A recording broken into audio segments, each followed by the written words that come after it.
Hey, what's up, everybody? Mr. B here with United Country Blue Sky Homes and Land out of Cortez, Colorado. So, three mistakes that we like to make as buyers. Let's go ahead and get right into it. Number one is feeling like we're wasting our buyer's agent time by going and looking at houses. Okay, this is not a waste of your agent's time. And if they are making you feel like that, get yourself a new agent. All right, it is 100% in your benefit if you are looking at as many houses as you possibly can. You want to be just as educated on the homes that are available and the prices that they are selling for as much as anybody else. All right. I strongly advise you to see as many homes as possible. You are not wasting your real estate agent's time. In fact, you're helping them and encouraging them to continue to learn more about that active inventory. Number two, not being pre-qualified. Now, I know we scream about this, but this is 100% a huge mistake that buyers make going into the process of buying a home. I always like to talk about don't be house poor. Okay, so you really want to have a good understanding of your finances. It's a hard word. Okay, sometimes couples don't even talk about it amongst themselves. All right, it's a really icky word in our society, but you really want to have a strong idea of your purchasing power, because it's really easy, especially when you're looking at homes, to get big-eyed. You know, like, oh my God, I love this place. I want to have it.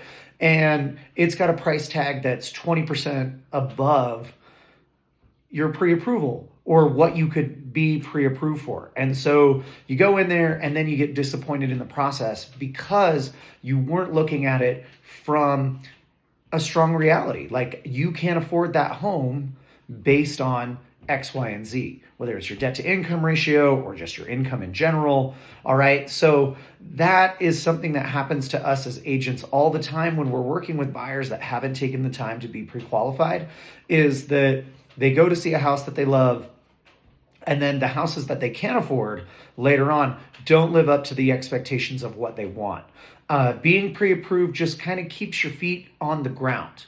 Okay, so it is absolutely essential that you are speaking with a lender. If you don't, again, like the lender, please ask your realtor for some recommendations, some other people. Your realtor should have 5 or 6 different lenders that he's had a ton of, or she, for that matter, has had a ton of experience with and likes and wants to work with and knows that they have a program for you.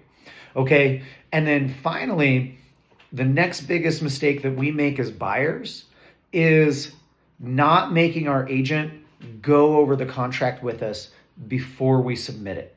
All right. Now, it's really easy for us to trust our real estate agent. We're working with them for a reason, whether like they were recommended to us by a friend, whether they presented well when you first met them at a house showing. Okay, there's any number of reasons why, as a real estate agent, I am able to gain your trust. But one of the biggest mistakes that we make as buyers, and it happens because we're in a hurry. You know what I mean? We see the house, we love it, we've got the pre-approval, ducks in a row, bam, bam, bam, bam, bam, bam.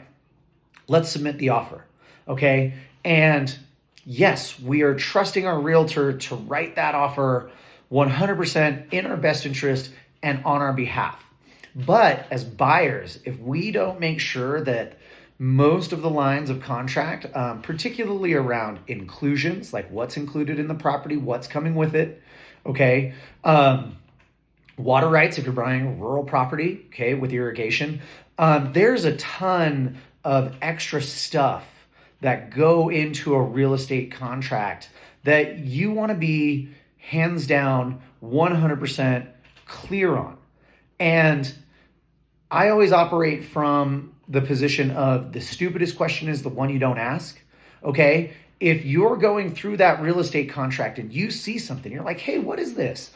Don't be afraid to ask that question. What is this? What is this doing for me? There's a ton of things around concessions, earnest money, dates and deadlines, when things have to be done that you may or may not have questions on, and you should and are 100% in your right to ask those questions. So do it. Ask your questions. Even if it feels like a mundane question, even if your realtor rolls your eyes because they've answered this question 800 million times. If you don't know, it is your realtor's job, that's me, to explain it to you. And hold their feet to the fire, man. Realtors make good money when a transaction closes, all right? So don't be afraid. Don't be afraid to have your expectations met. You deserve that as a buyer, okay? So those are the 3 mistakes that we make. Not looking at enough homes, not being pre-approved, not forcing our agent who is acting on our behalf to make sure that we are 100% clear about the expectations of the buying process within the contract. All right, guys, my name is Derek Beckman. I really hope that you guys like this video. If you find any value in it whatsoever, please hit that subscribe button. It helps me keep my content coming out every single day.